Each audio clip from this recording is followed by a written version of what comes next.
79ನೇ ಸ್ವಾತಂತ್ರ್ಯೋತ್ಸವಕ್ಕೆ ಇಡೀ ದೇಶ ಸಜ್ಜಾಗ್ತಿದ್ದು, ಇತ್ತ ಬೆಂಗಳೂರಿನಲ್ಲೂ ಭರ್ಜರಿ ತಯಾರಿಗಳು ನಡೆದಿವೆ. ಮಾಣಿಕ್ ಷಾ ಪರೇಡ್ ಮೈದಾನದಲ್ಲಿ ಭರ್ಜರಿ ಸಿದ್ಧತೆ ಮಾಡಿಕೊಳ್ಳಲಾಗ್ತಿದ್ದು, ಸಾರ್ವಜನಿಕರಿಗೆ ಇದೇ ಮೊದಲ ಬಾರಿಗೆ ಇ ಪಾಸ್ ವ್ಯವಸ್ಥೆ ಮಾಡಲಾಗಿದೆ.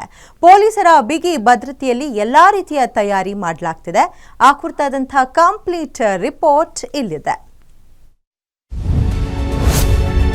ಆಗಸ್ಟ್ 15ಕ್ಕೆ ಸಜ್ಜಾಯಿತು ಮಾಣಿಕ್ ಷಾ ಪರೇಡ್ ಗ್ರೌಂಡ್. ಸ್ವಾತಂತ್ರ್ಯ ದಿನಾಚರಣೆಗೆ ಪೊಲೀಸ್ ಭದ್ರತೆಯಲ್ಲಿ ಸಿದ್ಧತೆ. ಸ್ವಾತಂತ್ರ್ಯೋತ್ಸವದ ಪ್ರಯುಕ್ತ ಮಾಣಿಕ್ ಷಾ ಪರೇಡ್ ಗ್ರೌಂಡ್ನಲ್ಲಿ ಧ್ವಜಾರೋಹಣ, ಕವಾಯತು ಹಾಗೂ ಸಾಂಸ್ಕೃತಿಕ ಕಾರ್ಯಕ್ರಮಗಳನ್ನು ಆಯೋಜಿಸಲಾಗಿದೆ. ಬೆಳಗ್ಗೆ 9 ಗಂಟೆಗೆ ಸಿಎಂ ಸಿದ್ದರಾಮಯ್ಯ ಧ್ವಜಾರೋಹಣ ನೆರವೇರಿಸಲಿದ್ದು, ಬಳಿಕ ತೆರೆದ ಜೀಪ್ನಲ್ಲಿ ಪರೇಡ್ ವೀಕ್ಷಿಸಿ ಗೌರವ ರಕ್ಷೆ ಸ್ವೀಕರಿಸಲಿದ್ದಾರೆ. ಕೆಎಸ್ಆರ್ಪಿ, ಸಿಆರ್ಪಿಎಫ್, ಬಿಎಸ್ಎಫ್, ಅಗ್ನಿಶಾಮಕ ದಳ ಸೇರಿ 35 ತುಕಡಿಗಳ 1150 ಪೊಲೀಸರು ಸೇವೆಯಲ್ಲಿ ಇರಲಿದ್ದಾರೆ. ಸಮಾರಂಭ ವೀಕ್ಷಣೆಗೆ ಆನ್ಲೈನ್ ಮೂಲಕ ಇ ಪಾಸ್ ವ್ಯವಸ್ಥೆ ಕಲ್ಪಿಸಲಾಗಿದೆ. ಆಸಕ್ತರು ಸೇವಾ ಸಿಂಧು ವೆಬ್ಸೈಟ್ನಲ್ಲಿ ಆಧಾರ್ ಮೊಬೈಲ್ ನಂಬರ್ ನಮೂದಿಸಿ ಉಚಿತ ಇ ಪಾಸ್ ಪಡೆಯಬಹುದು. 2000 ಇ ಪಾಸ್ಗಳಿದ್ದು, ಆನ್ಲೈನ್ ಮೂಲಕ ನಿರೀಕ್ಷಿತ ಬುಕ್ಕಿಂಗ್ ಆಗದಿದ್ರೆ ಉಳಿದವುಗಳನ್ನು ಆಫ್ಲೈನ್ ಮೂಲಕ ವಿತರಿಸಲಾಗುತ್ತೆ ಎಂದು ಡಿಸಿ ಜಗದೀಶ್ ಜಿ ತಿಳಿಸಿದರು. ಫಿಸಿಕಲ್ ಪಾಸ್ ಅನ್ನು ವಿತರಣೆ ಮಾಡ್ತಿದ್ದೀವಿ. ಅವರೆಲ್ಲರೂ ಡಿಸಿ ಆಫೀಸ್ಗೆ, ಎಸಿ ಆಫೀಸ್ಗೆ ಬಂದು ಕಲೆಕ್ಟ್ ಮಾಡಬೇಕಿತ್ತು. ಲಾಸ್ಟ್ ಟೈಮ್ ನಾವು ಸ್ವಲ್ಪ ಕೆಎಸ್ಆರ್ಟಿಸಿ ಬಸ್ ಸ್ಟ್ಯಾಂಡ್ನಲ್ಲಿರುವಂಥ ಜನರಿಗೆ, ಮೆಟ್ರೋ ಸ್ಟೇಷನ್ನಲ್ಲಿ, ರೈಲ್ವೆ ಸ್ಟೇಷನ್ನಲ್ಲಿ ಎಲ್ಲರಿಗೂ ಸಹ ಕೆಲವು ಪಾಸನ್ನು ವಿತರಣೆ ಮಾಡಿದ್ವಿ. ಈ ಸಲ ಇ ಪಾಸ್ ವ್ಯವಸ್ಥೆ ಮಾಡಿದ್ವಿ. ಇ ಪಾಸನ್ನು ನಾವು ಸೇವಾ ಸಿಂಧು ಪೋರ್ಟಲ್ಗೆ ಹೋಗಿ ನೋಂದಣಿ ಮಾಡಿಕೊಂಡ್ರೆ ಅಲ್ಲಿ ನಮಗೆ ಬ್ಲಿಂಕ್ ಮಾಡಿ ಇರುತ್ತೆ, ನಮಗೆ ಇ ಪಾಸ್ ಸ್ವಾತಂತ್ರ್ಯ ದಿನಾಚರಣೆಗೆ ಅಂತ. ಅದನ್ನು ಕ್ಲಿಕ್ ಮಾಡಿದರೆ ನಾವು ಒಂದು ಆಧಾರ್ ಲಿಂಕ್ ಇರುತ್ತೆ. ಆಧಾರನ್ನು ನಾವು ಅಪ್ಡೇಟ್ ಮಾಡಿದರೆ ಅದು ನಮಗೆ ಇ ಪಾಸ್ ಜನರೇಟ್ ಆಗುತ್ತೆ. ಅದನ್ನು ನೀವು ಮೊಬೈಲ್ನಲ್ಲೇ ತಗೊಂಡ್ಬರ್ಬೋದು, ಇಲ್ಲ ಪ್ರಿಂಟ್ ಆಗಿ ತರ್ಬೋದು. 2 ಸಹ QR ಕೋಡ್ ಇರುತ್ತೆ. ಇಲ್ಲಿ ನಾವು ಸ್ಕ್ಯಾನ್ ಮಾಡ್ತೀವಿ. ಸ್ಕ್ಯಾನ್ ಮಾಡಿದಾಗ ಅದು ಅಥೆಂಟಿಕೇಶನ್ ಮಾಡಿ ಒಳಗಡೆ ಬಿಡುವಂಥ ಕೆಲಸವನ್ನು ಮಾಡ್ತೀವಿ. ಇನ್ನು ಮೈದಾನದ ಸುತ್ತಮುತ್ತ ಯಾವುದೇ ಅಹಿತಕರ ಘಟನೆ ನಡೆಯದಂತೆ 2000ಕ್ಕೂ ಹೆಚ್ಚು ಪೊಲೀಸ್ ಸಿಬ್ಬಂದಿಯನ್ನ ಭದ್ರತೆಗೆ ನಿಯೋಜಿಸಲಾಗಿದೆ.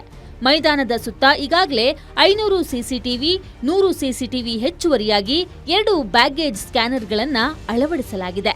ಇದರ ಜೊತೆಗೆ ಆಂಬ್ಯುಲೆನ್ಸ್, ವೈದ್ಯಕೀಯ ಸಿಬ್ಬಂದಿ, ಅಗ್ನಿಶಾಮಕ ವಾಹನಗಳನ್ನು ನಿಯೋಜಿಸಲಾಗಿದೆ.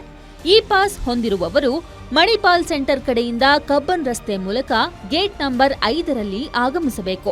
ಕಾರ್ಯಕ್ರಮಕ್ಕೆ ಆಗಮಿಸುವವರು ಅನಗತ್ಯ ಲಗೇಜ್ ಹಾಗೂ ಇತರೆ ನಿಷೇಧಿತ ವಸ್ತುಗಳನ್ನು ತರುವಂತಿಲ್ಲ ಎಂದು ನಗರ ಪೊಲೀಸ್ ಆಯುಕ್ತ ಸೀಮಂತ್ ಕುಮಾರ್ ಸಿಂಗ್ ತಿಳಿಸಿದರು.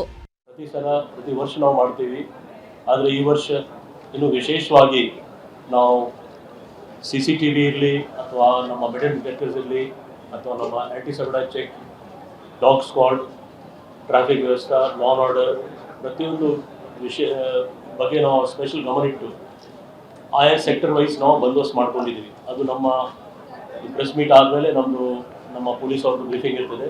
ಆದರೆ ಅವ್ರು ಆಲ್ರೆಡಿ ಜಾಯಿಂಟ್ ಕಮಿಷನರ್ ವೆಸ್ಟ್ ಅವರು ಇದ್ರ ಬಗ್ಗೆ ಒಂದು ವಿಸ್ತೃತವಾಗಿ ಒಂದು ಬಂದೋಬಸ್ತ್ ಸ್ಕೀಮ್ ಮಾಡಿ, ಜಾಯಿಂಟ್ ಕಮಿಷನರ್ ಟ್ರಾಫಿಕ್ ಅವರು ಟ್ರಾಫಿಕ್ ಬಗ್ಗೆ ಸಂಬಂಧಪಟ್ಟ ಮಾಡಿದ್ದಾರೆ. ಅದು ಟ್ರಾಫಿಕ್ದು ಡಿಟೇಲ್ ಆಗಿ ಪ್ರೆಸ್ ನೋಟ್ ನಿಮಗೆ ಕಳಿಸ್ತೀವಿ. ಎಲ್ಲೆಲ್ಲಿ ಟ್ರಾಫಿಕ್ ಡೈವರ್ಷನ್ಸ್ ಇದೆ, ಎಲ್ಲಿಂದ ಎಲ್ಲಿವರೆಗೆ ನಾವು ನಿಷೇಧ ಮಾಡ್ತಾ ಇದ್ದೀವಿ, ಎಲ್ಲಿ ನೋ ಪಾರ್ಕಿಂಗ್ ಝೋನ್ ಮಾಡ್ಕೊಂಡಿದ್ದೀವಿ. ಕಾರ್ಯಕ್ರಮಕ್ಕೆ ಆಗಮಿಸುವವರು ತಮ್ಮ ಪಾಸ್ಗಳಲ್ಲಿ ನಮೂದಿಸಲ್ಪಟ್ಟ ಗೇಟ್ ಮೂಲಕ ಮೈದಾನದೊಳಗೆ ಪ್ರವೇಶಿಸಬೇಕು.